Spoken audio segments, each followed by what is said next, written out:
বিয়ের দিন কোনো মেয়েরা বাড়ি থেকে পালায় জানিস? কোথায় ছিলি এতদিন? বলেই আমাকে ডানে গালে একটা চড় বসিয়ে দিলেন মামি। পিছন থেকে মা এসে আমাকে আবার ডান গালে চড় মারতেই দরজার সাথে লেগে আমার কপালটা কেটে রক্ত বের হতে লাগল। আবার সোজা হয়ে দাঁড়াতেই মা আবার চড় দিলেন আর এবার ছিটকে দরজার সাথে লেগে আমার ঠোঁটটা কেটে রক্ত পড়তে লাগল। কপালের রক্ত গাল বেয়ে ঠোঁটের রক্তের সাথে মিশে থুতনি দিয়ে টপ টপ করে পড়তে লাগল। মায়ের দ্বিতীয় চড়ে আমি ফ্লোরে পড়ে গিয়েছিলাম। এবার মামা এসে আমাকে লাথি মারতে যাবে ঠিক তখনই মামি আমার কোমর অবধি বেনুনি করা চুলে ধরে আমাকে হিচড়িয়ে নিয়ে যেতে লাগলেন। আর বলতে লাগলেন, তোকে মেরে কোনো লাভ হবে না। আমাদের মুখ পুড়িয়ে শান্তি হয়েছিস? তোর জায়গা তো স্টোর রুমে। কথাগুলো বলেই আমার চুলের মুঠিটা ছেড়ে আমাকে স্টোর রুমে ধাক্কা দিয়ে ফেলে দিলেন। দরজা লাগিয়ে মামি চলে গেলেন। আর আমার কপালটা আর ঠোঁটটা খুব জ্বলতে লাগল। চুলের মাঝে ওভাবে ধরাতে মনে হচ্ছিল আমার জানটা বের হয়ে আসবে। আমার চোখ দিয়ে যেন ঝর্ণার মতো অঝোর ধারায় পানি পড়তে লাগল। স্টোর রুমের উটকো গন্ধ আর মশার ভেনভনানির চেয়েও দরজার বাইরে আমার মা আর মামার গর্জন আমার কাছে বিষাক্ত লাগছে। মা, মামি আর মামা আমাকে কথা দিয়েই গিলে খাচ্ছে আর আমার গায়ের উড়োনাটা ভিজে যাচ্ছে রক্ত আর চোখের পানিতে। মা আর মামার কথা যেন আমার কাছে ধারালো ছুরির মতো গায়ে বিঁধছে। মা আর মামার কথাগুলো। মা চিৎকার করে বলতে লাগল, কি খেয়ে আমি এই মেয়েকে পেটে ধরেছি কে জানে। বাপ তো জন্মের পরই ছেড়ে দিয়ে চলে গেছে আর এই মেয়েকে আমার কাঁধে দিয়ে গেছে। আমার তো মন চাইছে গলা টিপে মেরে ফেলি। মামাও এবার চিৎকার করে বলতে লাগল, তোকে আমি অনেক আগেই বলেছিলাম এই মেয়েকে বাড়ি থেকে বিদায় করতে। এখন সমাজে আমাদের মুখ পুড়িয়ে শান্তি হয়েছে। কি জানি কোথায় ছিল এই 15 দিন। না জানি কি করে এসেছে। আমি অনেক আগেই বলেছিলাম এই মেয়ে ওর বাবার মতো হয়েছে। না জানি কার সাথে ছিল এই কদিন। তোর মেয়েকে এই বাড়িতে জায়গা দেয়াই ভুল হয়েছে। এবার মামিও চেঁচিয়ে বলতে লাগলেন, সমাজের মাঝে আমাদের যে মানসম্মান ছিল সেটাও এই মেয়ে 15 দিন আগে শেষ করে দিয়েছে। এই সমাজে আমরা কিভাবে মুখ দেখাচ্ছি সেটা তো আমরা জানি। এই মেয়ে তো শুধু আমাদের মুখ পুড়িয়ে যায়নি, আমাদের শান্তিও নিয়ে গেছে। যে দেখেছে সেই প্রশ্ন করছে যে তোমাদের বাড়ির মেয়ে নাকি বিয়ের দিন পালিয়ে গেছে, না হয় মুখ টিপে টিপে হাসছে। এবার মা আবার মামির সাথে সুর মিলিয়ে বলতে লাগলেন, বাপ যেমন মেয়ে তেমন হবে না।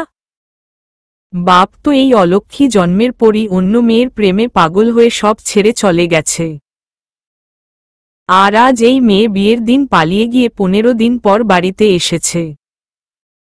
মামি এবার মাকে বলতে লাগল, যা হবার তা তো হয়ে গেছে।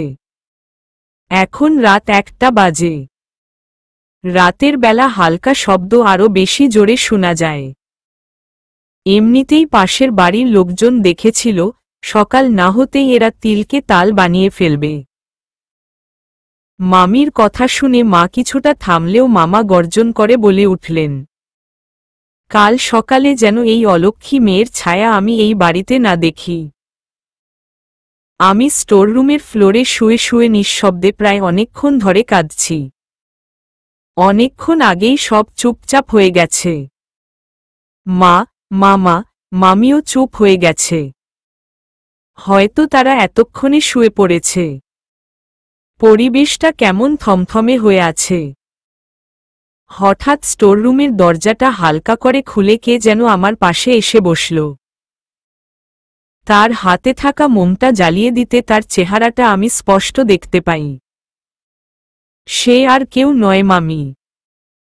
মামিকে দেখে আমার কান্নার বেগটা আরো বেড়ে গেল।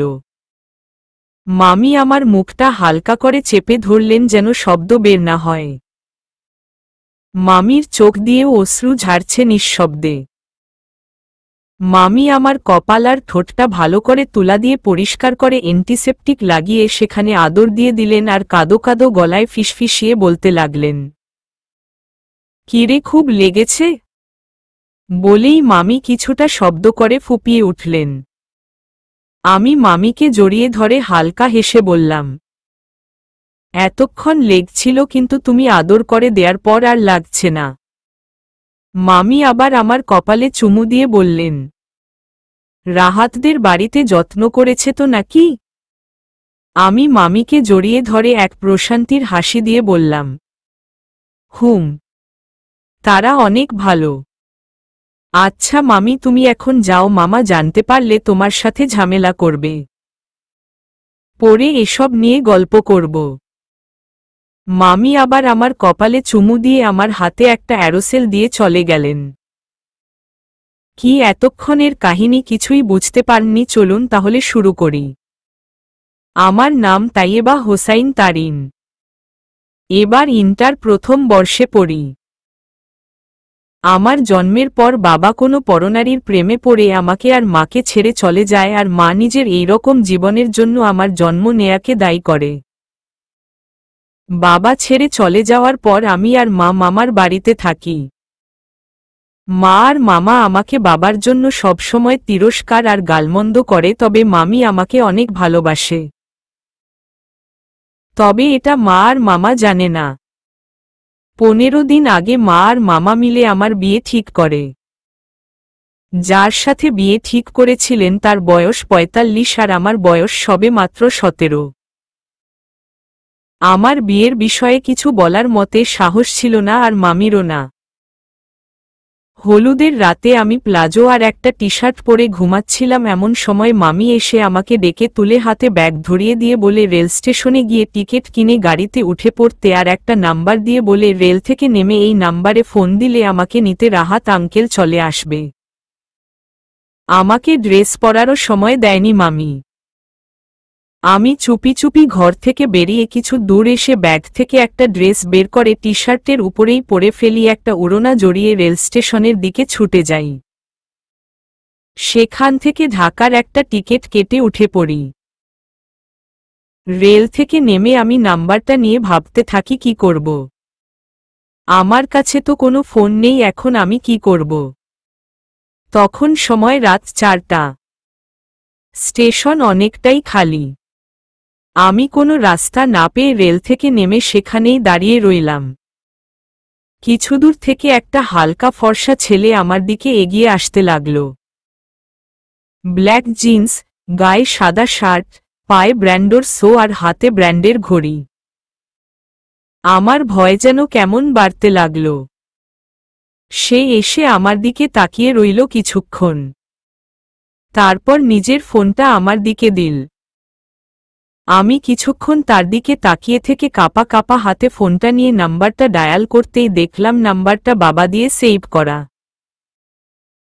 এটা দেখে একটা স্বস্তি ভরা হাসি দিয়ে তার দিকে তাকালাম। সে হালকা হেসে ইশারায় আমাকে তার পিছনে আসতে বললেন। আমিও তার পিছনে পিছনে এসে গাড়িতে বসলাম। সে এবার আমার দিকে তাকিয়ে বলল, কিছু খাবে তারিন? পানি? আমি হালকা হেসে মাথা নাড়াতেই সে গাড়ি থেকে নেমে পানি আনতে চলে গেল। আমি কিছুটা অবাক হলাম, ছেলেটা আমার নামও জানে। আমার অনেক গরম লাগছিল, তাই উপরের জামাটা খুলে ফেললাম। টি শার্টের সাথে ওড়নাটা গলায় জড়িয়ে বসে রইলাম। তিনি পানি, চিপস, জুস আর কেক নিয়ে গাড়িতে বসলেন। এবার আমার দিকে তাকাতেই উনার চোখ বড় হয়ে গেল। আমি উনার এরকম চাহনিতে নিজের দিকে তাকিয়ে দেখি। নিজের দিকে তাকিয়ে দেখি আমার সবকিছু ঠিকই আছে। তারপরও গলায় ঝুলিয়ে রাখা ওড়নাটা দিয়ে আমি ঘোমটা দিয়ে বসি। উনি একটু হালকা করে গলাটা ঝেড়ে নিয়ে আমার দিকে তাকিয়ে হাসতে লাগলেন। যেন এতক্ষণ অনেক কষ্ট করে হাসি থামিয়ে রেখেছিলেন। আমি উনার এরূপ কর্মকাণ্ডে হতভম্ব হয়ে উনার দিকে তাকিয়ে থাকি। তারিনের এমন ফেল করে তাকিয়ে থাকা দেখে রিদান হাসি থামানোর চেষ্টা করে, কিন্তু বৃথা চেষ্টা। রিদান জোরে জোরে শ্বাস নিয়ে হাসি থামাল। এবার রিদান বলল, বাড়ি থেকে পালানোর সময় অন্তত মুখের হলুদগুলো তো তুলে আসতে। বাড়ি থেকে পালানোর সময় কি কেউ টি শার্ট আর প্লাজো পরে পালায়? এবার তারিনের চোখগুলো বড় বড় হয়ে গেল। তার মানে রেলে সবাই তার দিকে ওইভাবে তাকিয়েছিল এই কারণে। ইস! তারিন অবাক হয়ে বলতে লাগল, আপনি কি করে জানলেন আমি টি শার্ট আর প্লাজো পরে বাড়ি থেকে পালিয়েছি? রিদান একটু হালকা হেসে বলল, তোমার মামি ফোন করেছিলেন আমি যখন দোকানে ছিলাম তখন। উনিই বলেছেন। আমি তো বললাম আমি তো তোমাকে ড্রেস পরাই দেখেছি, কিন্তু এখন গাড়িতে এসে দেখি আবার চেঞ্জও করে ফেলেছ। বাহ, কিছু মানুষ বলে মেয়েরা নাকি ড্রেস চেঞ্জও করতে করতে আধ ঘন্টা লাগিয়ে দেয়। কই, তুমি তো 5 মিনিটেই করে ফেললে। তারিন এবার বলতে লাগল, আপনাকে কে বলেছে আমি ড্রেস চেঞ্জও করেছি এখন? আমি তো ড্রেসটা খুলে রেখেছি। আসলে আসার সময় রাস্তায় টি শার্টের উপর ড্রেসটা পরে নিয়েছিলাম, আর এখন গরম লাগছিল তাই ড্রেসটা খুলে রাখলাম। রিদান কিছুটা চিন্তা করার ভঙ্গিতে বলে উঠল, তাই তো বলি গুণীজনদের কথা ভুল হতে পারে নাকি? তারিন নাক ফুলিয়ে বলল, মানে? রিদান একটু গলাটা ঝেড়ে বলল, না, এটা স্বাভাবিক, মেয়েদের একটু সময় বেশি লাগে। আচ্ছা যাই হোক, নাও এগুলো খেয়ে নাও। তারিন মুচকি হেসে রিদানের হাত থেকে কেক, চিপস, জুস আর পানি নিল।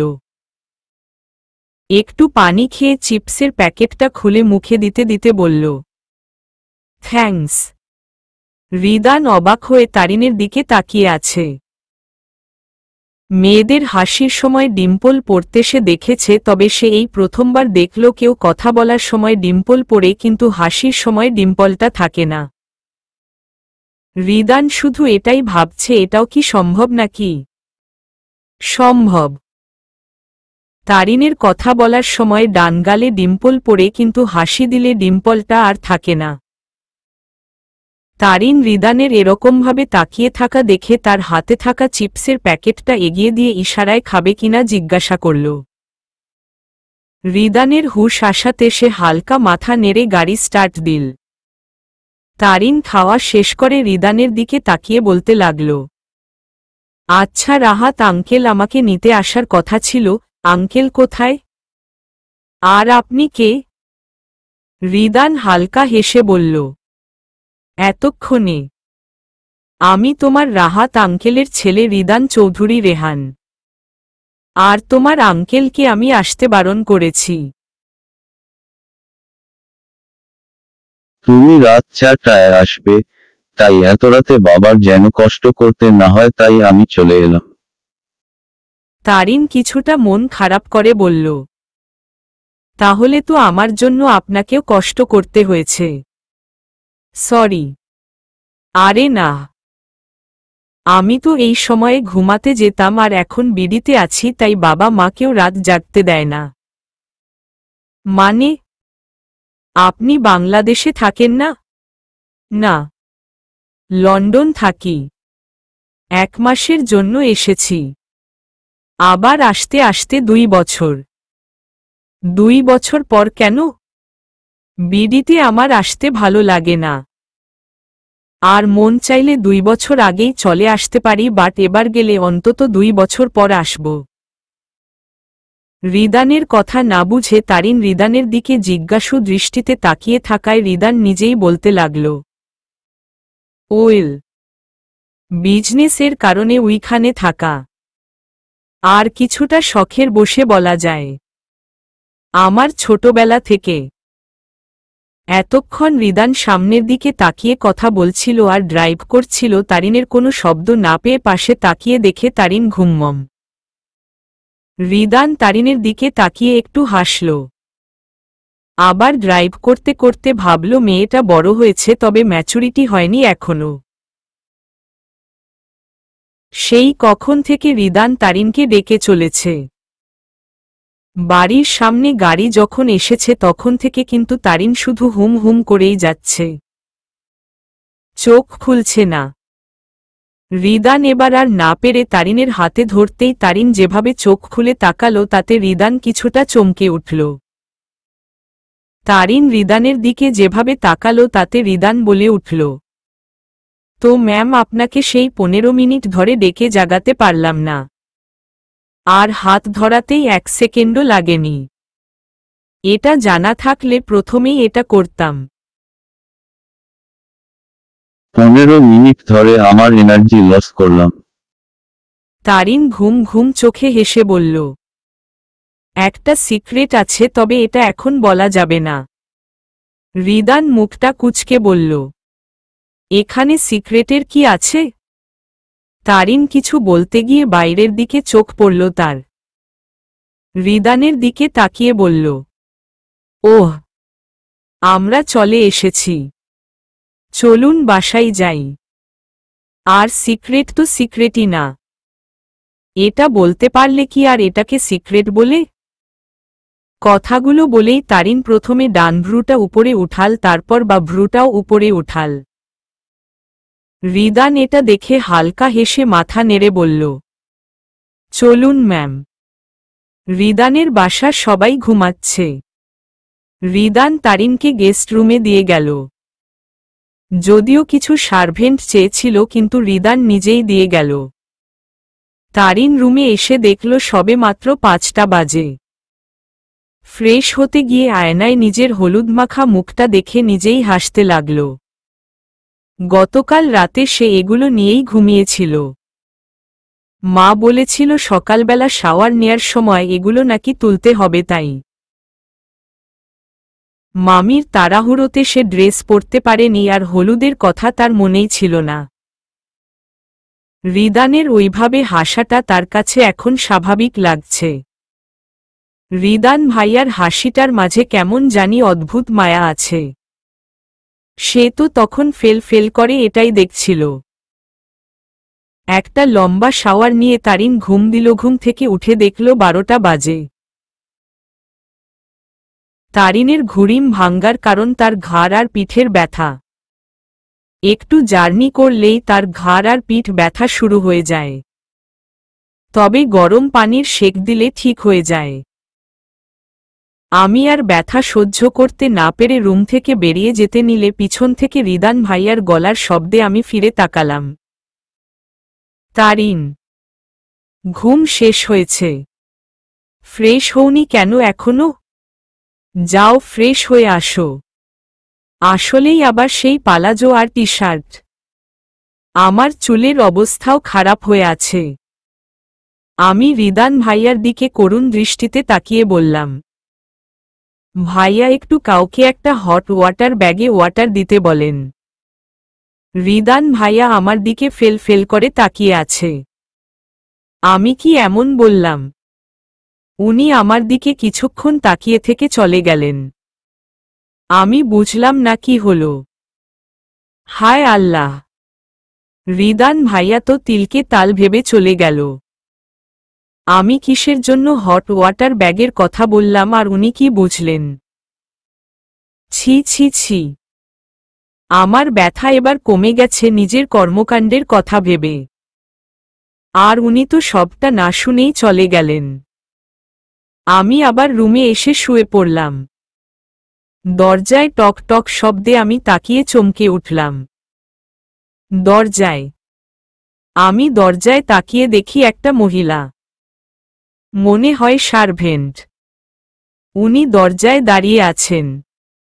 আমি ইশারায় উনাকে ভিতরে আসতে বললাম। উনি ভিতরে এসে আমাকে হট ওয়াটার ব্যাগটা দিলেন আর সাথে মেফটাগেসিক ঔষধ দিলেন। আমি ঔষধটা দেখে ফিক করে হেসে দিলাম। উনার হাত থেকে ব্যাগটা নিয়ে উনাকে বললাম, ঔষধটা লাগবে না, এটা আপনি রিদান ভাইয়াকে দিয়ে দেন। উনি কিছু একটা ভেবে আমাকে বললেন, স্যার বলেছে এখান থেকে একটা খেলে নাকি আপনার ব্যথা কমে যাবে। আমি ওয়াটার ব্যাগটা আমার কাঁধে দিতে দিতে বললাম, একটু জার্নি করলে আমার কাঁধে প্রচণ্ড ব্যথা হয়, একটু সেক দিলে তা আবার ঠিক হয়ে যায়, এর জন্য ঔষধের দরকার হয় না। উনি আমাকে আর কিছু না বলে চলে গেলেন।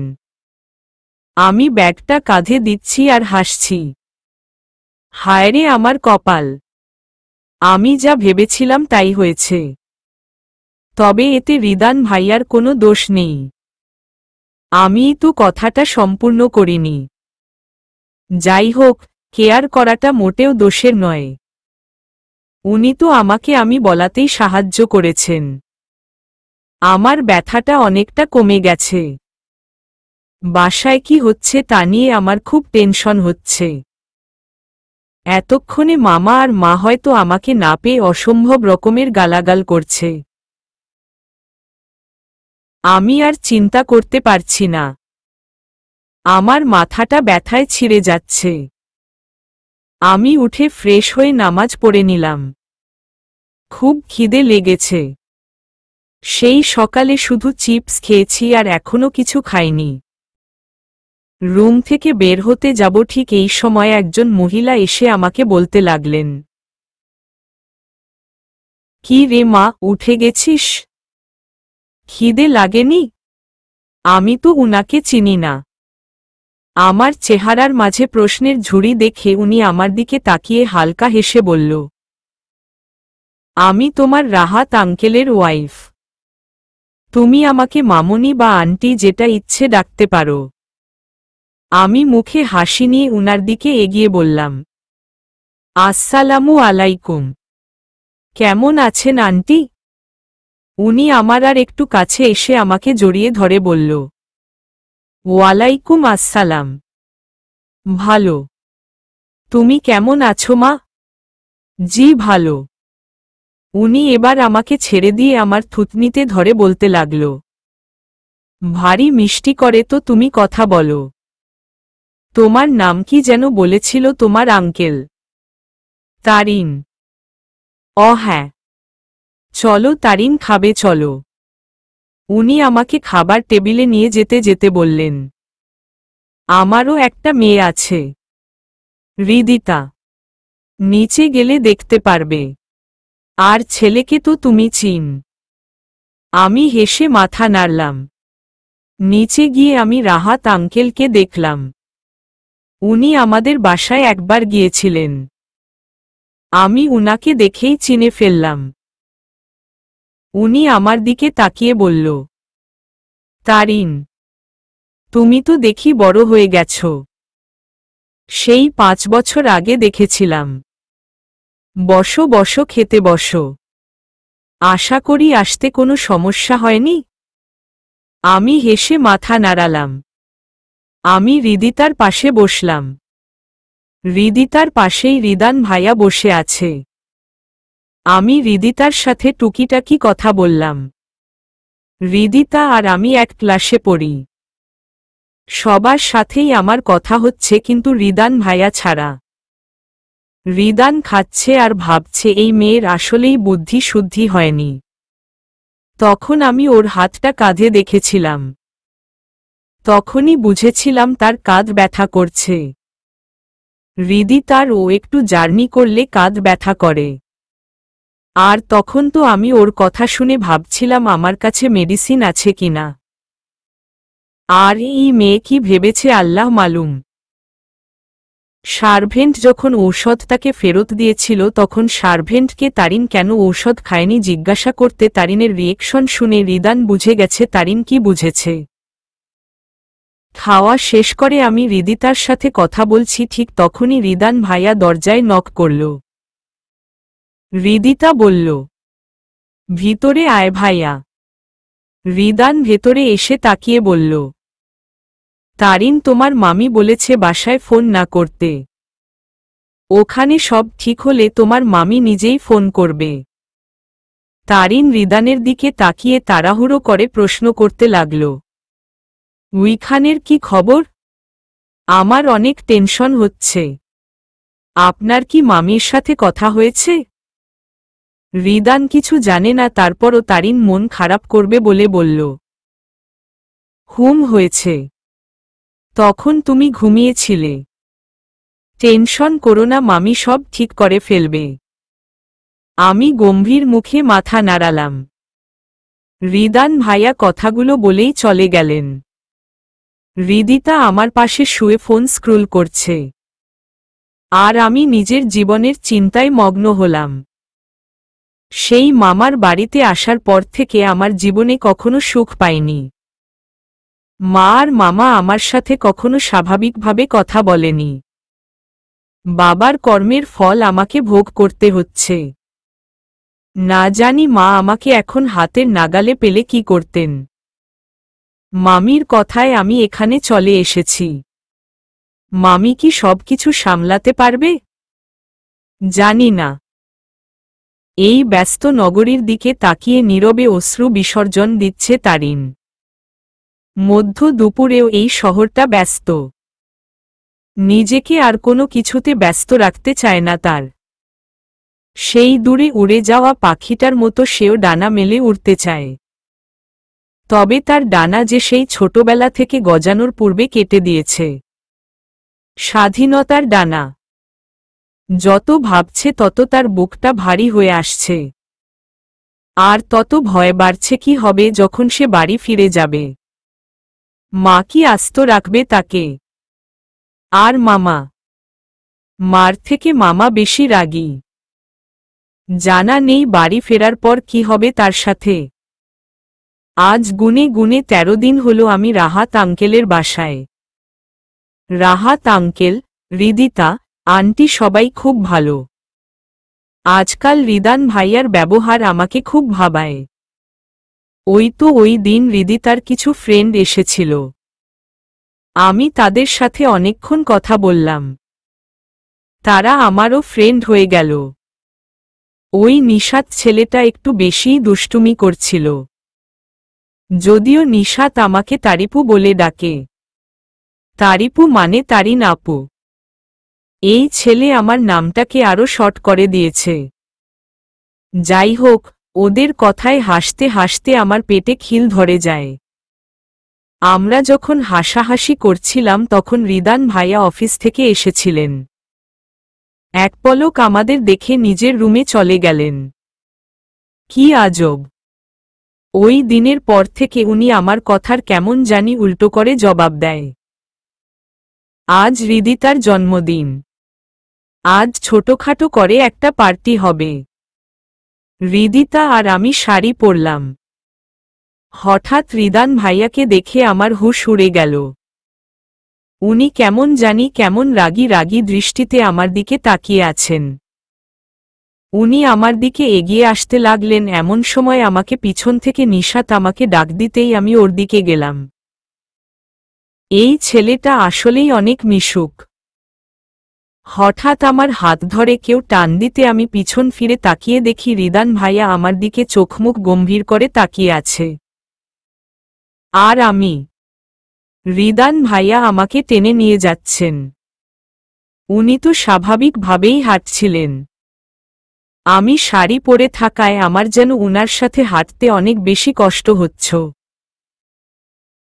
সবাই প্রথমে আমার দিকে তাকিয়েছিল, কিন্তু আমরা যখন সিঁড়ি বেয়ে উপরে যেতে লাগলাম তখন আমি পিছনে তাকিয়ে দেখি সবাই নিজের কাজ করছে। উনি আমাকে উনার রুমে নিয়ে গেলেন। আমি উনার দিকে তাকিয়ে বললাম, ভাইয়া কি হয়েছে? আপনি সবার সামনে থেকে ওভাবে টেনে নিয়ে আসলেন কেন?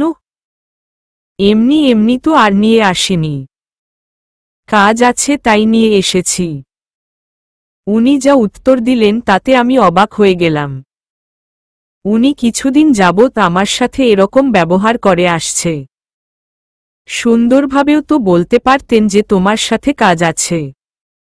আমার মনটা হালকা খারাপ হয়ে গেল। আর উনি ফোন নিয়ে কি যেন করতে লাগলেন। কিছুক্ষণ পর আমাকে ফোনটা দিয়ে বললেন, নাও কথা বলো। আমি উনার কথায় কিছুটা ভ্রু কুঁচকে তাকালাম। কার সাথে কথা বলতে বলছেন ভাইয়া আমাকে? উনি আমার দিকে ফোনটা এগিয়ে দিয়ে বললেন, তোমার মামি। আমি মামির নামটা শোনা মাত্র আমার বুকটা কেঁপে উঠল। আমি উনার হাত থেকে তড়িঘড়ি করে ফোনটা নিয়ে কানে দিলাম। মামি, কেমন আছো তুমি? সবাই কেমন আছে? আর মামা আর মা কি আমার উপর বেশি রেগে আছে? মামি কিছুটা হেসে বলল, আছে বাবা, সব ঠিক আছে। তোকে এত চিন্তা করতে হবে না। তোর মা আর মামা আর কিছুদিন গেলে ঠিক হয়ে যাবে। তোর ওখানে ভালো লাগছে তো? এবার আমি কেঁদে দিলাম। এতদিন পর বাড়ির কারের সাথে কথা হলো।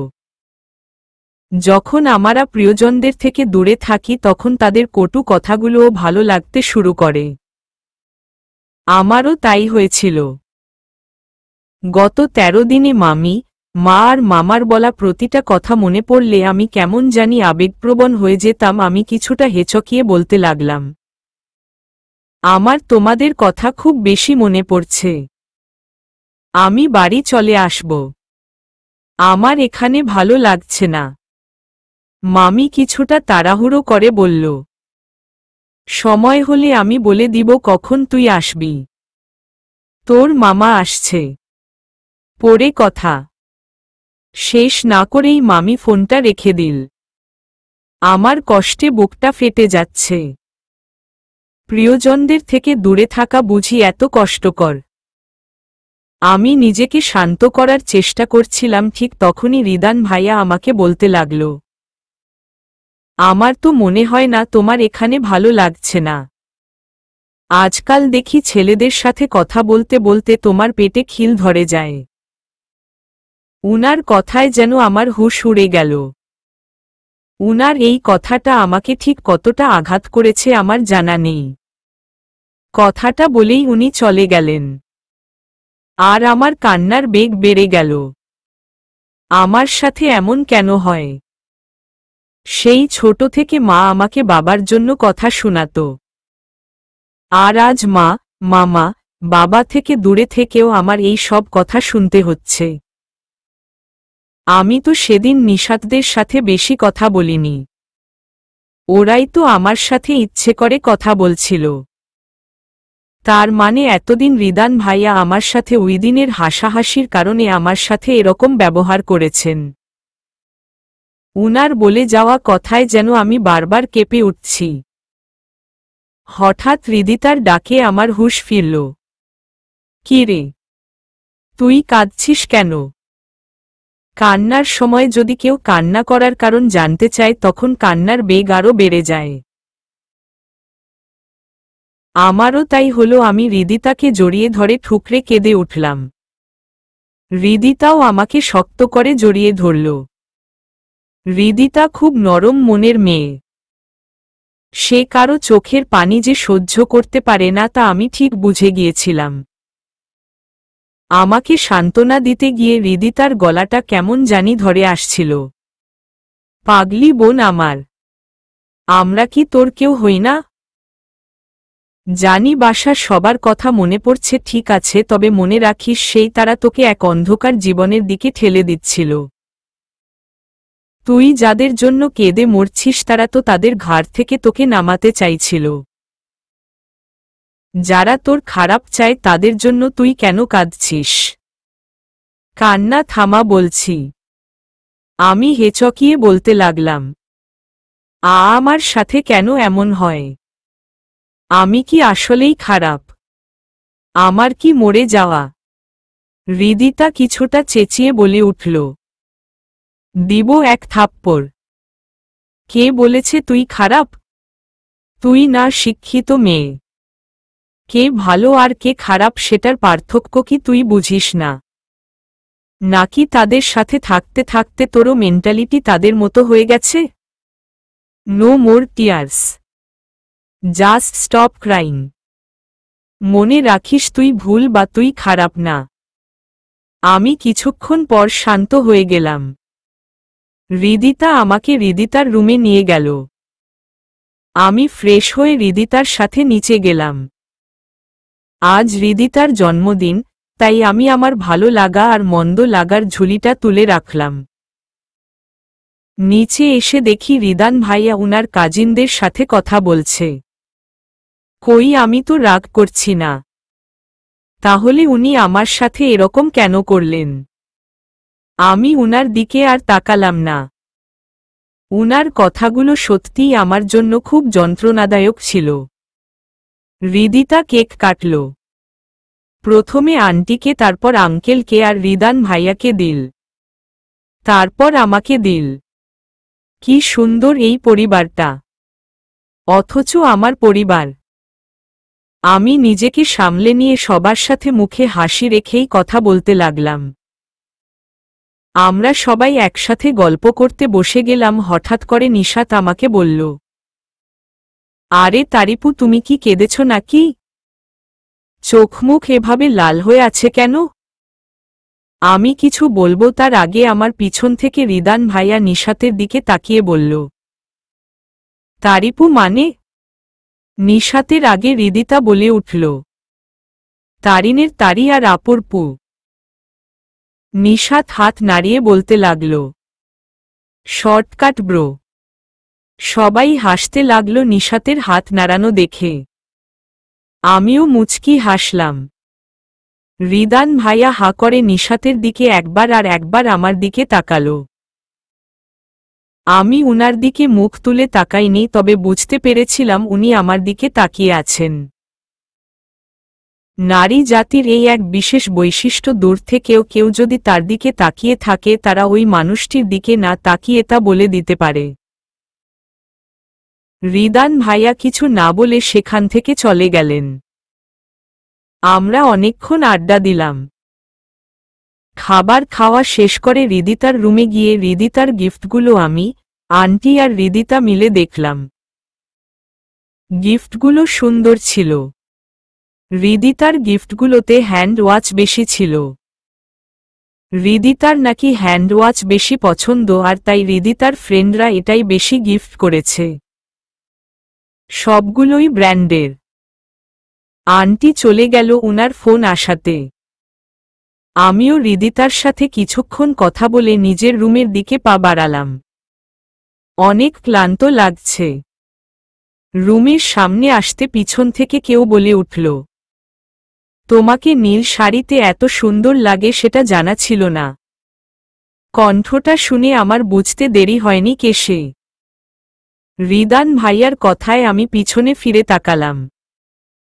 উনি দুহাত বুকে গুজে পাশের দেয়ালটার সাথে একপাশ করে ধাক্কা দিয়ে দাঁড়িয়ে আছেন। মুখে এক প্রশান্তির হাসি। মনে হয় যেন কতকাল ধরে আমার জন্য অপেক্ষা করে দাঁড়িয়ে আছেন। আমি উনার কথায় কিছুটা হেলদুল না দেখিয়ে ঠায় দাঁড়িয়ে রইলাম। যদিও আমার উনার প্রশংসাসূচক বাক্যে খুশিতে গদগদ হওয়ার কথা ছিল, তবে আমি রিদান ভাইয়ার আমাকে বলা কথাগুলো ভুলিনি। বাবার জন্য কেন আমি সবসময় কথা শুনব? আমি তো আর বাবার মতো কিছু করিনি, তবে কেন আমাকে এরকম কথা শুনতে হবে? রিদান তারিনের এভাবে গম্ভীর মুখ করে দাঁড়িয়ে থাকতে দেখায় সোজা হয়ে দাঁড়াল।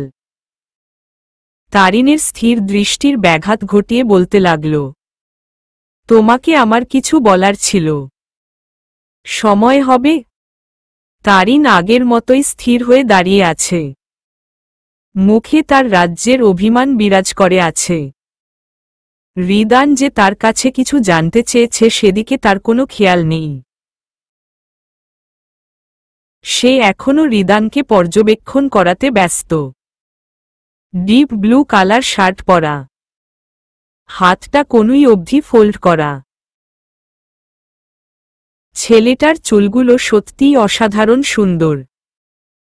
মেয়েদের মতো সরু না, তবে খুব বেশি কুকড়ানোও নয়। হাতের নীল শিরাগুলো দেখা যাচ্ছে। মুখের সেই একগাল করে মুচকি হাসিটাও যত দেখে ততই যেন ভালো লাগে। আজ আমি উনার দিকে একবারের জন্য তাকাইনি, শুধু এখন তাকিয়েছি। উনার গলার শব্দে আমার ধ্যান ভাঙ্গল। আমি কিছুটা হকচকিয়ে উঠি। আর রিদান ভাইয়া আমার দিকে তাকিয়ে মুখ টিপে টিপে হাসছে। আমার গা জ্বলে উঠল। তারিন চোখমুখ শক্ত করে তাকানোতে রিদান বলতে লাগল, আমার ব্ল্যাক কালার জিন্সটা অবজার্ভ করনি? আমার চোখগুলো বড় হয়ে গেল। না, আমি তো এতক্ষণ কথাগুলো মনে মনেই ভাবছিলাম। এ ছেলে এমন কেন? রিদান ভাইয়া কি মনের কথা শুনতে পারে নাকি? উনি আবার বলতে লাগল, আমার কিছু কথা ছিল। আর হ্যাঁ, আমাকে দেখার জন্য সারাটা জীবন পাবে। রিদান ভাইয়া কি বলে এসব? সারা জীবন মানে? এবার উনি আমার দিকে হতাশভাবে তাকিয়ে বলল, এত ভাবার কিছু নেই। বারবার কোথায় হারিয়ে যাও তুমি? আমি কিছু না বলে শুধু হালকা মাথা নাড়লাম। এর মানে আর হারিয়ে যাব না। আপনার যা বলার আপনি বলুন।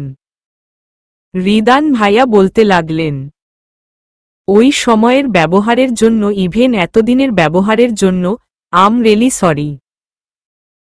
আসলে ওই দিন আমি বাসায় এসে দেখলাম তুমি নিশাতদের সাথে হাসাহাসি করছিলে আর আমি।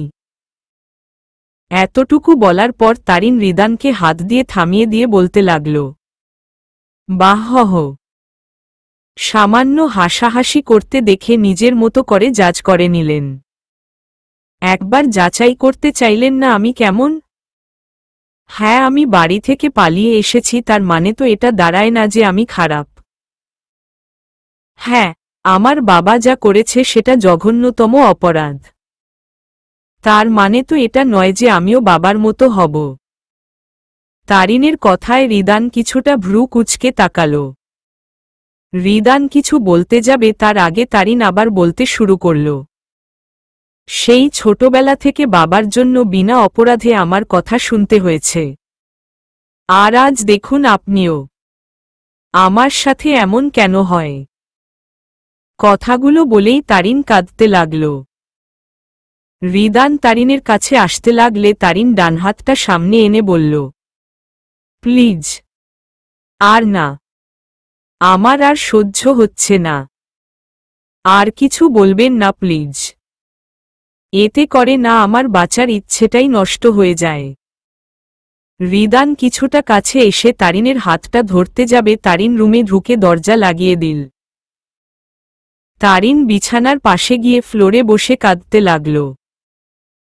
বাইরে থেকে রিদান একবার তারিনকে ডাকল, সাড়া না পেয়ে নিজের রুমের দিকে পা বাড়াল। আর ভাবতে লাগল, মেয়েটাকে সে অনেক বড় কষ্ট দিয়েছে। সে তো জানত না তারিনের তার বলা কথায় ঠিক এতটা কষ্ট লাগবে। নিশাতের সাথে কথা বলাতে তার খারাপ লেগেছিল। আর সে তো নিজের ভুলের জন্যই তারিনের কাছে ক্ষমা চাইতে গিয়েছিল। কিন্তু তারিন তো তাকে বুঝল না। তার বারবার মন চেয়েছিল তারিনের চোখের পানি মুছে দিয়ে শক্ত করে জড়িয়ে ধরে বলতে, তোমার চোখে আর কোনোদিন এক ফোঁটা পানি আসতে দেব না। আর এটা রিদান চৌধুরী রেহানের প্রতিশ্রুতি। কিন্তু তারিন রিদানকে কোনো বলার সুযোগ না দিয়ে নিজের কথাগুলো বলে চলে গেল। রিদানের কেমন জানি শরীরটা করছে। মনটা তার বাজেভাবে খারাপ হয়ে আছে। নিজের রুমে গিয়ে সোজা ওয়াশরুমের দিকে পা বাড়াল। একটা লম্বা শাওয়ার না নিলে সে এতটুকুও স্বস্তি পাবে না। আর অপরদিকে তারিন ফ্লোরে বসে হাঁটুতে মাথা গুজে কাঁদছে। কান্না করা অবস্থায় কখন যে সে ঘুমিয়ে গেল তার জানা নেই। রিদানও একটা লম্বা শাওয়ার নিয়ে শুয়ে পড়ল। কিন্তু ঘুমতো তার চোখে ধরা দিচ্ছে না। বারবার তারিনের কান্না মিশ্রিত চেহারাটা ভেসে আসছে চোখে। বারবার মন চাইছে তারিনকে একবার দেখে আসতে, কিন্তু সে নিরুপায়। প্রায় শেষ রাতের দিকে তার ঘুম এলো। সকালবেলা দূরে কোথাও আজানের ধ্বনিতে ঘুম ভাঙল তারিনের। মাথাটা তার খুব বেশি ব্যথা করছে। নিজেকে ফ্লোরে আবিষ্কার করতেই গতকাল রাতের কথা মনে পড়ে গেল। তার মনটা যেন খুব বেশি ভারী হয়ে গেছে গতকাল রাতের কথা মনে পড়াতে। আস্তে আস্তে উঠে সে রুমের পাশের বারান্দায় গেল। এখনো সূর্য মামা উঠেনি। এই শহরটাকে মানুষ আর এমনি এমনি ব্যস্ত নগরী বলে না। সারারাত রাস্তার ব্যস্ততা দেখে হয়তোবা এই নগরীটারকে ব্যস্ত নগরী বলা হয়। বাংলাদেশ আজকাল আর ষড়ঋতুর দেশ নেই। সাধারণত 3টে ঋতুর চক্র দেখা যায়। বর্ষাকালটা সবে শেষ হলো মাত্র। অথচ এই সকালে হালকা ধোঁয়াশার মতো কুয়াশা দেখা যাচ্ছে। ঘুম থেকে উঠে মনটা খারাপ থাকলেও এই মণিমুগ্ধকর সকালটা দেখে তার মনটা এমনিতেই ভালো হয়ে গেল। প্রকৃতির এই অদ্ভুত শক্তি, সে মানুষের মনকে পলকের মাঝে প্রশান্তিতে ভরিয়ে দিতে পারে। এক স্বস্তি মিশ্রিত দীর্ঘ নিঃশ্বাস ফেলে ওয়াশরুমের দিকে পা বাড়াল সে। ফ্রেশ হয়ে নামাজ পড়ে নিল সে। এই নামাজ যেন আরেক শান্তি। তার যেন দিনের শুরুটা খুব ভালোভাবে হয়ে গেল। এবার আর খানিকটা ঘুমানোর চেষ্টা করল সে। ঘুম থেকে উঠে হৃদিতার রুমে গেল সে। হৃদিতা রুমে নেই, তাই রেহেনা চৌধুরীর রুমে হৃদিতার খুঁজে পা বাড়াল। রেহেনা চৌধুরীর রুমে প্রবেশ করবে তখনই উনার রুম থেকে আসা কিছু কথার শব্দে থমকে দাঁড়াল সে। পাশের বাসায় থাকে লীনা আন্টি। উনার সাথে কয়েকবার দেখা হয়েছে। উনার কণ্ঠেই শোনা যাচ্ছে। উনি আন্টিকে বলছিলেন, বিয়ের আসর থেকে পালিয়ে আসা মেয়েকে আপনাদের বাসায় জায়গা দিয়েছেন। ছি ছি, লোকে শুনলে কি বলবে? আর বাড়িতে তো ইয়াং ছেলে মেয়ে আছে, তারা কি শিখবে বলুন তো? আন্টি উনার কথার প্রত্যুত্তরে বলল, তারিন যথেষ্ট ভালো আর ভদ্র মেয়ে। আর লোকে তো কত কিছুই বলে, তাতে কি কান দিলে চলে? লোকে যদি বলে চিল আমার কান নিয়ে গেছে, তবে কি আমি কানে হাত না দিয়ে লোকের কথায় চিলের পেছনে পেছনে দৌড়াব? তারিন এতদিন আমাদের বাসায় আছে, ওর মাঝে আমি সামান্য খুঁত খুঁজে পাইনি। লীনা আন্টি কিছুটা বিরক্ত হয়ে বললেন, তা যাই হোক, বিয়ের আসর থেকে পালিয়ে আসা মেয়ে, না জানি আমাদের হৃদানের ঘাড়ে আবার চেপে না বসে। শুনুন ভাবি। আর কিছু না শুনে তারিন নিজের রুমের দিকে পা বাড়াল। এই শহরের রাস্তার মতো কি এই শহরের মানুষের মাথায় ভেজাল মিশ্রিত? যদি তা না হয় তাহলে এত কি তারা নিকৃষ্ট চিন্তা করতে পারে? এবার তার নিজেকে খুব তুচ্ছ লাগছে। সে তুচ্ছ নাকি সেই মানুষগুলো তুচ্ছ যারা বিনা চিন্তাভাবনাহীন মানুষকে বিবেচনা করে? সারাদিন সে নিজেকে এই প্রশ্ন করে কাটিয়ে দিল। হৃদিতা বার কয়েক তাকে জিজ্ঞেস করেছে তার মন খারাপ কিনা। সে বরাবরের মতোই মুখে হাসি টেনে বলেছে না। নিজের রুম থেকে সে বের হয়নি। হৃদান ঘুম থেকে উঠে অফিসে চলে গেল। তবে মাথায় তার শুধু গতকাল রাতের কথা ঘুরপাক খাচ্ছে। রাতে সবাই একসাথে খেতে বসল। সবাই চুপচাপ খাচ্ছে, হঠাৎ নীরবতা ভেঙে তারিন বলে উঠল, আঙ্কেল আমি আগামীকাল চলে যাব। সবাই তারিনের কথায় চমকে উঠল। রাহাত চৌধুরী বলল, দেখ মা, আর কিছুদিন পরে যাও। তাছাড়া তোমার মামি তো বলেছে পরিস্থিতি কিছুটা স্বাভাবিক হলে সে তোমাকে যেতে বলবে। আর আমার মনে হয় তোমার আরও কিছুদিন এখানে থাকা উচিত। প্লিজ আঙ্কেল, আমাকে ফোর্স করবেন না। বলেই তারিন খাবার রেখে নিজের রুমে চলে গেল। হৃদান বেশ অবাক হল তারিনের কথায়। খাবার শেষ করে হৃদান তারিনের রুমে গেল। হৃদান তারিনের রুমে গিয়ে দেখল হৃদিতা তারিনের পাশে বসে আছে আর তারিন নিজের ব্যাগ গুছানোর কাছে ব্যস্ত। হৃদিতা তারিনকে বোঝানোর চেষ্টা করছিল। তারিন মনস্থির করে ফেলেছে সে আর থাকবে না। এই সমাজটা এত নষ্ট কেন? এই অসুস্থ সমাজটাতে কি স্বস্তির নিঃশ্বাস খুঁজা পাপ, নাকি জঘন্যতম অপরাধ? তবে সে কি এই সমাজ থেকে পালিয়ে বেড়াতে পারবে?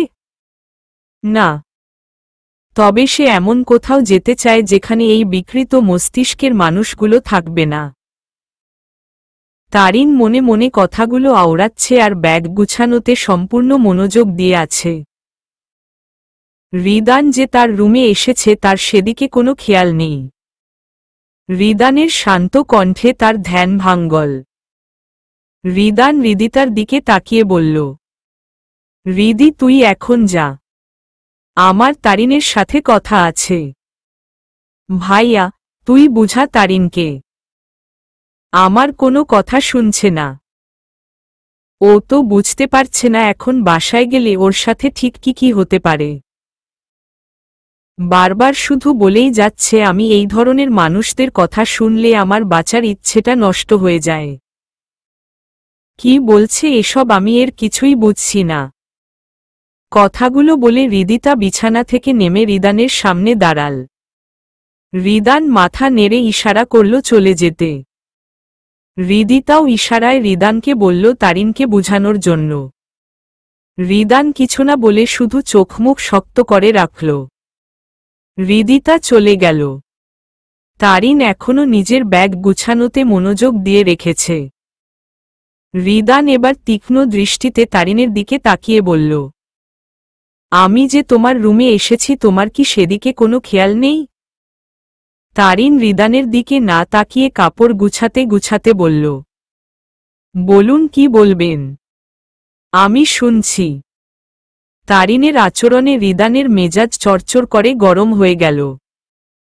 কিছুটা রেগে বলতে লাগল, কি এমন বলেছি আমি যে চলে যেতে হবে?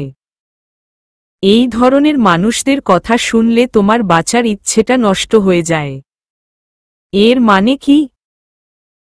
আমার মতো মানুষদের কথা শুনলে তোমার মরে যেতে ইচ্ছে করে? তারিন এবার রিদানের দিকে চমকে তাকাল। তারিন তো লীনা আন্টির কথা বলছিল আর রিদান এটা নিজেকে ভেবে নিয়েছে। সে তো রিদানকে গতকাল রাতেই ক্ষমা করে দিয়েছে। তারিন কিছু বলতে যাবে এর আগে রিদান আবার বলে উঠল, মানলাম আমি ভুল করেছি। এই সামান্য কথায় এত রাগ করার কি আছে? আর গতকাল রাতে আমি সরি বলেছি কিন্তু আপনি তা অ্যাকসেপ্ট করেননি। আচ্ছা একটা কথা বলুন তো, যখন রাগের মাথায় একটা কথা বলেছি সেটা আপনার গায়ে কাটার মতো বিঁধেছে আর যখন ঠান্ডা মাথায় সরি বলছি সেটা আপনার গায়ে লাগছে না। এমন কেন? তারিন রিদানের কথায় খানিকটা অবাক হল। তুমি থেকে আপনি? সে শুনেছে মানুষ নাকি রেগে গেলে তুইতকারি করে, কিন্তু রেগে গেলে যে মানুষ আপনি করে বলে আজ সেটা নিজের চোখে দেখল। তারিন রিদানকে বলতে লাগল, দেখুন আপনি আমাকে ভুল বুঝছেন। ওই কথাগুলো আমি আপনাকে। রিদান তারিনকে থামিয়ে দিয়ে বলল, আমি তো স্বীকার করছি আমি তোমাকে ভুল বুঝেছি। এটার জন্য ঠিক কতবার সরি বললে তুমি বুঝবে যে আমি ঠিক কতটা অনুতপ্ত? তারিন এবার বিরক্ত হয়ে বলল, কি শুরু করেছেন? এক তো ভুলভাল বকছেন আর দ্বিতীয়ত কখনো আপনি এগুলো কি? আমার কথাটা আগে শুনুন, আপনি আমাকে ভুল বুঝছেন। রিদান এবার ভ্রুটা কুঁচকে বিরক্ত হয়ে কিছুটা চেঁচিয়ে বলল, আসলে কি বলতো আমি তোমাকে ভুল বুঝছি না। আমি নিজেই ভুল করেছি। কে বলেছিল তোমাকে ভালোবাসতে? তোমাকে ভালোবাসাটাই আমার সবথেকে বড় ভুল। রিদানের কথা শুনে তারিনের শরীরে ৩৩৩ কি.মি. বেগে ঝড় বয়ে গেছে। তারিনের চোখগুলো সেকেন্ডের মাঝে বড় হয়ে গেল। রিদান এগুলো কি বলছে? তারিন একটা শকের মাঝে আছে। সে রিদানের দিকে অবাক দৃষ্টিতে তাকিয়ে আছে। তারিন কাঁপা কাঁপা গলায় বলতে লাগল, আপনি কি বলছেন এসব? আপনার মাথা ঠিক আছে? রিদান আবার বলতে শুরু করল, হ্যাঁ, আমার মাথা ঠিক আছে আর এটাই আমার সবথেকে বড় ভুল। কথাগুলো বলেই রিদান রুম থেকে চলে গেল। তারিন নিজের কানকে বিশ্বাস করতে পারছে না। এটা কিভাবে সম্ভব? রিদান ভাইয়া আমাকে এসব কি বলে গেল? রিদান ভাইয়া আমাকে ভালোবাসে। না না, এটা কখনোই সম্ভব নয়। আর এখানে কোনোভাবেই থাকা যাবে না। আজ লীনা আন্টি যা বলেছেন তার কোনো ভিত্তি ছিল না। কাল যখন রিদান ভাইয়ার আমাকে বলা কথাগুলো শুনবে তখন লীনা আন্টি কাল বলবে আমি, না না না, ছি ছি, না আমি আর থাকতে পারবো না। আজ লীনা আন্টি বলছে আর রিদান ভাইয়ার কাজকর্মে কাল সবাই আমাকেই বলবে। না আমি আর এখানে থাকতে পারবো না। তারিন নিজের ব্যাগ গুছিয়ে চুপচাপ শুয়ে পড়ল। সে আর কোনো ঝামেলা করতে চায় না। এবার যাই হোক তাকে বাড়িতে চলে যেতে হবে। আর এদিকে রিদান নিজের রুমে এসে পায়চারি করতে লাগল। সামান্য একটা ভুলের জন্য এত রাগ করতে হবে? সে কি বুঝতে পারছে না তার জন্য সেখানে কি অপেক্ষা করছে? আমি তো তোমার জীবনের কষ্ট দূর করতে চেয়েছিলাম, কিন্তু তুমি আমাকে আমার একটা ভুলের জন্য তুমি নিজেকে শাস্তি দিচ্ছ, সাথে আমাকেও শাস্তি দিচ্ছ। রিদান কি একটা মনে করে তারিনের রুমে গেল, গিয়ে দেখল তারিনের রুমের দরজা বন্ধ। রিদান দুবার তারিনকে ডেকে আবার নিজের রুমে চলে আসল। সকালবেলা তারিন ঘুম থেকে নিচে গেল। সবাই কেমন চুপচাপ হয়ে নাস্তা খাচ্ছে। সবার মুখে কেমন জানি অদ্ভুত হয়ে আছে। আঙ্কেল আন্টি কেমন জানি মন খারাপ করে বসে আছে। রিদান ভাইয়া চুপচাপ মুখ গম্ভীর করে নাস্তা খাচ্ছে। তারিনকে দেখে রিদিতা বলল, বসো, নাস্তা করেনে। তারিন রিদিতার পাশের চেয়ারটায় বসতে বসতে ফিসফিসিয়ে বলতে লাগল, কিরে সবাই এমন গুমড়ো মুখ করে বসে আছে কেন? কি হয়েছে? রিদিতা নাস্তা মুখে দিয়ে আছে। ইশারায় বলল, চুপচাপ খেয়ে নে, তারপর বলবো। তারিনও চুপচাপ নাস্তা খেতে লাগল। হঠাৎ করে রাহাত চৌধুরী বলে উঠলেন, রিদান আরেকবার ভেবে দেখা উচিত ছিল। রিদান শান্তভাবেই বলল, ভেবে দেখেছি, আর একবার ভাবলে আমার সিদ্ধান্ত বদলাবে না। কথাগুলো বলেই রিদান খাবার রেখে চলে গেল। তারিন কিছু বুঝতে না পেরে হতভম্ব হয়ে বসে রইল। রাহাত চৌধুরী বলতে লাগলেন, ইয়া আল্লাহ, আমার ছেলেটা এমন কেন? যা একবার বলবে তাই করবে। কবে আর কে পারবে তাকে পরিবর্তন করতে আল্লাহ ভালো জানে। কথাগুলো বলে একটা দীর্ঘ নিঃশ্বাস ফেলে উনি অফিসের জন্য বেরিয়ে পড়লেন। তারিন তাড়াতাড়ি খাবার শেষ করে রিদিতার রুমে গেল। তারিন রিদিতার বিছানায় বসে রিদিতার দিকে উৎসুক দৃষ্টিতে তাকিয়ে বলল, আমি তো কিছুই বুঝছি না কি হয়েছে। রিদান ভাইয়া আর আঙ্কেল কি বলছিল ওই সময়? বল না তাড়াতাড়ি। রিদিতা মুখটা কালো করে বলতে লাগল, ভাইয়া নাকি আজই চলে যাবে। তারিন চমকে প্রশ্ন করল, কোথায়? লন্ডন। আর আসবে কবে আসবে জানে না? মানে? ভাইয়া বলেছিল আরও কিছুদিন পরে যাবে, আর গতকাল রাতে বলল আজ চলে যাবে। এখানে নাকি ভাইয়ার আর ভালো লাগছে না। কথাগুলো বলে রিদিতা কেঁদে দিল। তারিন রিদিতাকে জড়িয়ে ধরে বলল, কিন্তু রিদান ভাইয়া তো বলেছিলেন 2 বছর পর উনি আবার চলে আসবেন। রিদিতা কাঁদতে কাঁদতে বলল, কি জানি কি হয়েছে ভাইয়ার। জানিস ভাইয়া এবার 5 বছর পর দেশে ফিরেছে। 1 মাসও থাকল না। তুই আসার কিছুদিন আগে এসেছিল আর আজই নাকি চলে যাবে। কাঁদিস না বোন, আমি রিদান ভাইয়ার সাথে কথা বলবো। রিদিতাকে শান্ত করে তারিন রিদানের রুমের দিকে পা বাড়াল। রিদান রুমে বসে ল্যাপটপে বসে কাজ করছিল। তারিন দরজায় নক করাই ল্যাপটপে চোখ রেখে বলল, আমি বিজি আছি, পরে কথা বলবো। তারিন বুঝতে পারল রিদান এখন কারো সাথে কথা বলবে না, তাই পারমিশন না দেয়া সত্ত্বেও রুমের ভিতরে ঢুকে গেল। রিদানের মনোযোগ ল্যাপটপে। ল্যাপটপের দিকে তাকিয়ে বলল, রিদি আমি বলেছি আমি বিজি। আমি এখন কোনো কথা বলতে পারবো না। যা প্লিজ। তারিন কিছুটা রেগে গেল। চোখে মুখে তার রাগের ছাপ স্পষ্ট। আপনি চলে যাচ্ছেন কেন জানতে পারি? রিদান তারিনের গলার স্বরে উপরের দিকে তাকিয়ে তারিনের প্রশ্নে কপাল কুঁচকাল।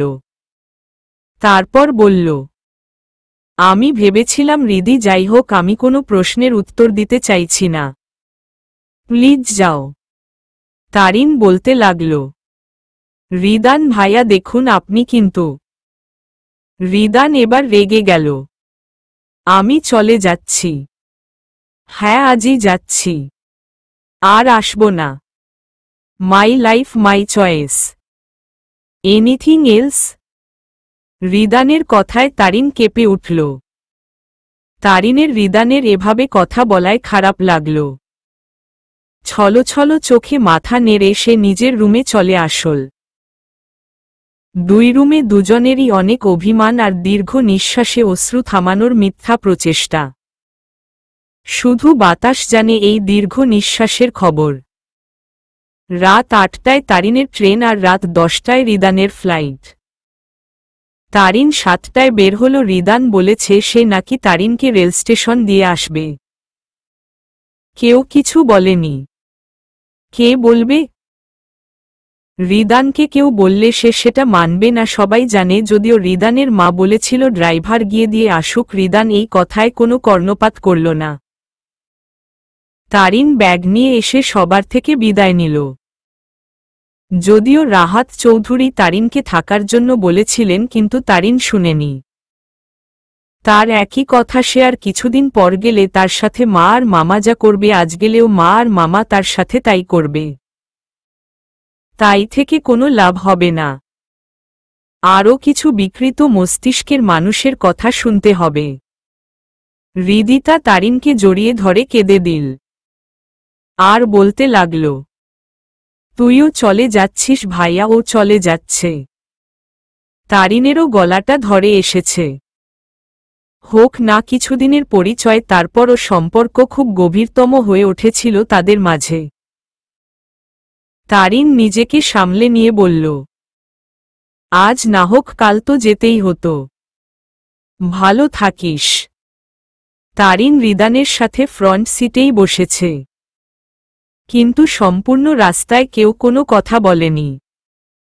তারিনকে রেলে বসিয়ে দিয়ে রিদান তারিন যেখানে বসেছে সেই দিকের জানালার পাশে দাঁড়াল। রিদান কিছুক্ষণ চুপ করে থেকে তারিনকে বলল, কিছু খাবে তারিন? তারিন মাথা নাড়ল। তারিন না করা সত্ত্বেও রিদান তারিনের জন্য জুস, পানি, চিপস এনে দিল। তারিন কিছু বলতে গিয়েও বলল না। চুপচাপ সেগুলো নিয়ে পাশে রাখল। রিদান নরম গলায় তারিনকে বলল, তারিন এখনো সময় আছে, থেকে যাও প্লিজ। তারিন রিদানের দিকে তাকিয়ে বলল, যেতে তো হবেই। কাল না হয় আজ। কালও যেতে হবে না। তুমি এখানেই থেকে যাও। হৃদিতার সাথে তুমি কলেজে যাবে আসবে, আর রইল আমাকে ভালোবাসার কথা। তা না হয় না বাসলে। আর যদি আমাকে নিয়ে সমস্যা হয় আমি তো আজই চলে যাচ্ছি, তারপরও তুমি যেও না। বাসায় গেলে তোমার জীবনটা আরো কঠিন হয়ে যাবে। আমার জন্য তুমি নিজেকে এত বড় শাস্তি দিও না। তারিন মাথা নাড়াতে নাড়াতে বলল, না ভাইয়া, আপনার জন্য আমার জীবনটা কষ্টকর বা কঠিন কোনোটাই হবে। আমার কপালে যা আছে ঠিক তাই হবে। এখানে থেকে যাও, আমি তোমার চোখে এক ফোঁটা পানিও আসতে দেব না। এটা আমার প্রতিশ্রুতি। সম্ভব না। কথাগুলো বলতে বলতেই ট্রেনের যাওয়ার শব্দ বেজে উঠল। সম্পূর্ণ রাস্তায় নিঃশব্দে তারিন নিজের অশ্রু বিসর্জন দিল। আর রিদান, না বলি। হঠাৎ বাজ পড়ার শব্দে কেঁপে উঠল তারিন। ফ্লোর থেকে উঠে স্টোররুমের ভাঙ্গা জানালা দিয়ে দেখল বৃষ্টি নেই। মামি বলে বিনা বৃষ্টিতে বাজ পড়া নাকি অশুভ লক্ষণ, তবে কি খারাপ কিছু হতে পারে? আবার খুব জোরে বাজ পড়ল। তারিন কেঁপে উঠল। আসলেই কি এটা অশুভ লক্ষণ? সত্যিই কি খারাপ কিছু হতে চলেছে, নাকি এসব কুসংস্কার? জানা নেই। বার কয়েক বাজ পড়ার পর হালকা বৃষ্টি পড়তে লাগল। তারিন বাহিরের দিকে একদৃষ্টিতে তাকিয়ে রইল। রাতের আধারে বৃষ্টির সৌন্দর্য তার খুব কমই দেখা হয়। রাস্তার পাশের সোডিয়াম লাইটটা থেকে আসা আলোতে বৃষ্টির ফোঁটাগুলো জ্বলজ্বল করছে, যেন মুক্তা ঝরছে আকাশ থেকে। হঠাৎ হঠাৎ বিদ্যুৎ চমকানোর ফলে আকাশের কালো মেঘগুলো দেখা যাচ্ছে। মেঘগুলো রঙ্গন ফুলের মতো থোকা থোকা। ঝাঁকে ঝাঁকে কালো মেঘগুলো ভেসে যাচ্ছে নিজ গন্তব্যের দিকে। গন্তব্যের দিকে?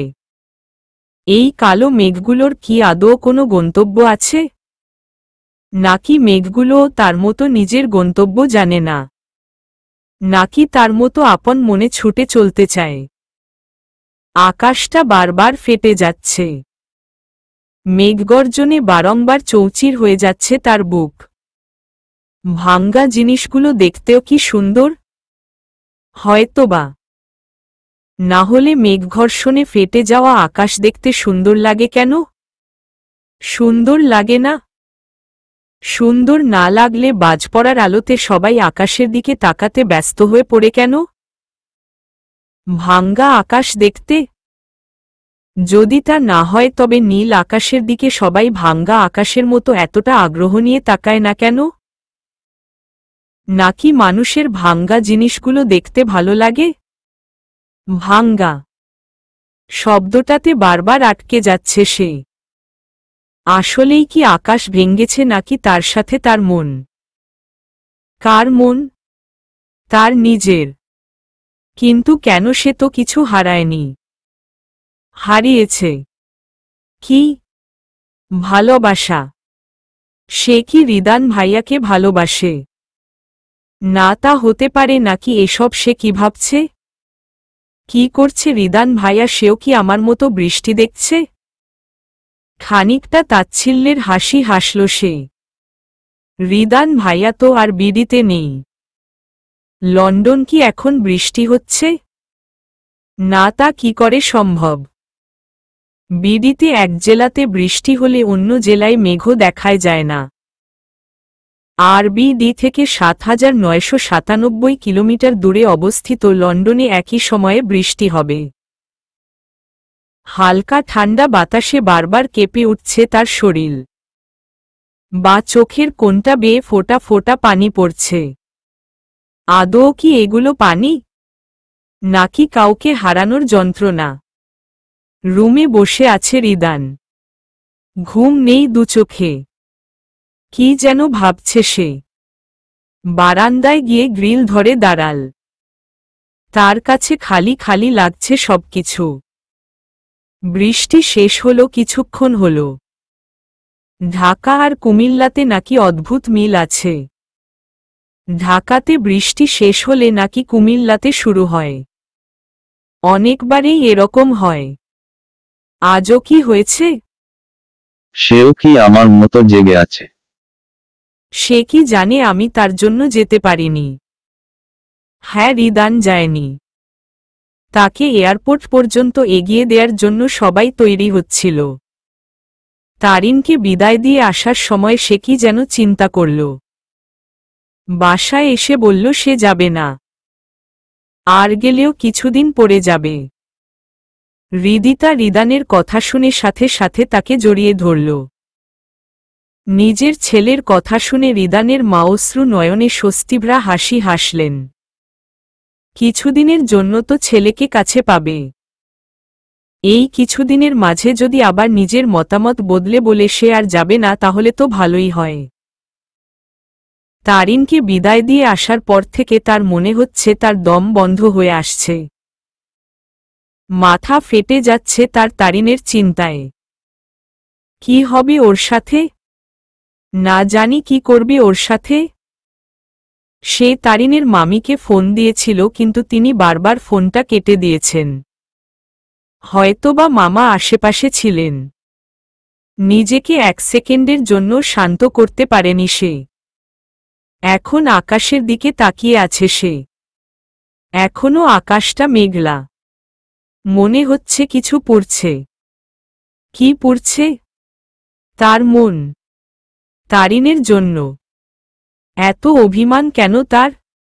জানা নেই কেন। একটুকু অভিমানে ছেড়ে চলে যেতে হয়। ঘন ঘন দীর্ঘ নিঃশ্বাসে ক্রমশ ভারী হয়ে আসছে তার চারপাশ। ছেলেরা কি কাঁদে? কাঁদবে না কেন? তারাও তো মানুষ। তবে তারা মেয়েদের মতো কাঁদে না। মেয়েরা রাগে কাঁদে, অভিমানে কাঁদে, কষ্টে কাঁদে, আর ছেলেরা শুধু বেশি কষ্ট পেলে কাঁদে। বারবার মনে হচ্ছে কেউ স্বপ্নে ফিসফিসিয়ে ডাকছে, তারিন আপু, তারিন আপু। খুব ইচ্ছে করছে চোখগুলো খুলে দেখি, কিন্তু চোখগুলো খোলার মতো শক্তি আমার নেই। কাঁধের ব্যথাটাও প্রচণ্ড রকমের বেড়ে আছে। ঠোঁটটা হালকা জ্বলছে। ফিসফিসিয়ে বলা কথাতেও যেন মাথাটা প্রচণ্ড রকমের ব্যথা করছে। আবার সেই ফিসফিসিয়ে ডাক, তারিন আপু পুপুপ, উঠো। গলার স্বরটা খুব পরিচিত মনে হচ্ছে। চোখ না খুলেও বেশ বোঝা যাচ্ছে এটা নিতুর কণ্ঠ। নিতু মামির বড় মেয়ে। আমি খুব কষ্টে চোখ খুলে নিজেকে স্টোররুমের ভাঙ্গা জানালার পাশে আবিষ্কার করতেই মনে পড়ল গত রাতের কথা। আমি তখন জানালার পাশে বসেছিলাম, আর কখন যে ঘুমিয়ে পড়লাম আমার মনে নেই। চোখ খুলতেই নিতুর মুখের সেই চিরচেনা হাসি দেখতে পেলাম। আমাকে হালকা করে জড়িয়ে ধরল। আমিও নিতুকে জড়িয়ে ধরে হালকা হাসলাম। আমার মনে হলো নিতু কাঁদছে। আমি ওর মুখটা হাত দিয়ে সামনে এনে দেখি নিতু সত্যি সত্যিই কাঁদছে। আমি ওর চোখের পানিগুলো মুছে দিয়ে হালকা করে হেসে বললাম, পাগলি মেয়ে, আমি ঠিক আছি, আর কাঁদিস না। নিতু কাঁপা কাঁপা হাতে আমার ঠোঁটের কাটা জায়গাটায় ধরল। ব্যথা লেগেছে তবুও আমি কেঁপে উঠিনি নিতু আবার কেঁদে দেবে তাই। কিন্তু নিতু নিজেই কেঁপে উঠেছে। তার চোখ দিয়ে পানি পড়ছে। আমি আবার তার চোখ মুছে দিয়ে বললাম, আমার সামান্য ব্যথায় কষ্ট লাগে না, তবে তুই আর মামি কাঁদলে আমি সহ্য করতে পারি না। নিতুর কান্নার বেগ বেড়ে গেল। কিছুক্ষণ পর নিজেকে শান্ত করে বলল, মা বলেছে তাড়াতাড়ি ফ্রেশ হয়ে চলে আসতে, না হলে বাবাই বা ফুপ্পি উঠে গেলে তোমার আজ ফ্রেশ হওয়া লাগবে না। আমি কিছু বলতে যাব তার আগে নিতু আমাকে বলল, পরে কথা বলা যাবে, কিন্তু পরে ফ্রেশ হওয়া যাবে না, তাই তাড়াতাড়ি ফ্রেশ হয়ে আসো। যাও। আমি কিছু না বলে স্টোররুম থেকে বেরিয়ে ওয়াশরুমের দিকে পা বাড়ালাম। ফ্রেশ হয়ে আবার স্টোররুমের দিকে পা বাড়াতেই পিছন থেকে কে যেন আমার কাঁধে হাত রাখল।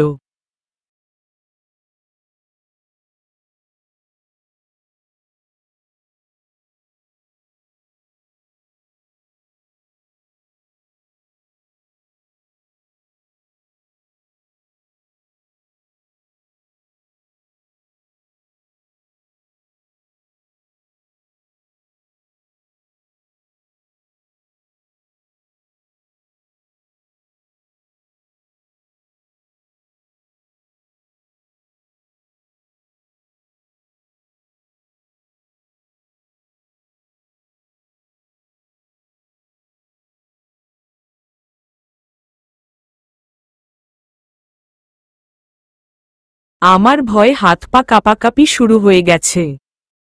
আমি পিছনে ফিরে দেখি মামি।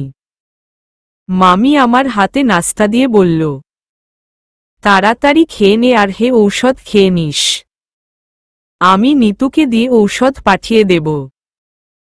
নিতু চলে আসলে রুমটা ভেতর থেকে বন্ধ করে দিবি। আমি বললে খুলবি। আমি হেসে মাথা নাড়াতেই মামি আমাকে রুমের ভিতরে চলে যেতে ইশারা করল। আমি রুমে এসে নাস্তা খেতে লাগলাম। কিছুক্ষণ পর নিতু ঔষধ নিয়ে আসল।